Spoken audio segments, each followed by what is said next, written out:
Pension commutation കാലാവധി 15 വർഷത്തിൽ നിന്നും 12 വർഷമായി കുറയ്ക്കണമെന്ന് BSNL and dot pensioners association ജില്ലാ പ്രവർത്തക കൺവെൻഷൻ. 8ാം ശമ്പള പരിഷ്കരണത്തിനായുള്ള റഫറൻസ് നിബന്ധനകളിൽ BSNL പെൻഷൻ പരിഷ്കരണവും ഉൾപ്പെടുത്തണമെന്നും പ്രമേയത്തിലൂടെ സർക്കാരിനോട് ആവശ്യപ്പെട്ടു.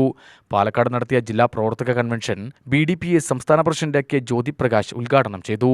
2023 സമർപ്പിച്ച 65 വയസ്സ് 70 75 വയസ്സുകളിൽ 5%, 10%, 15% പെൻഷൻ തുക വർധന നടപ്പിലാക്കണം എന്ന ആവശ്യങ്ങളൊക്കെയാണ് നമ്മൾ ഉന്നയിക്കുന്നത്. അതുപോലെ കമ്മ്യൂട്ടേഷൻ പീരീഡ് 15 വർഷം എന്നുള്ളത് 12 വർഷത്തിലേക്കായി ചുരുക്കണമെന്നുള്ള പല കോടതി വിധികളുമുണ്ട്. അത് കോടതിയിലാണ്. നേരത്തെ നമ്മുടെ ഋഷി സൂചിപ്പിച്ച പോലെ അത് കോടതിയിലാണ്.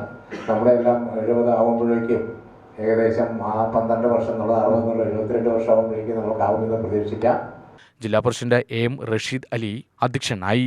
M. Jawahar Raj, C. Sivaraman, Ambika Devi, PS. Girija, Najmunisa എന്നിവർ പ്രസംഗിച്ചു.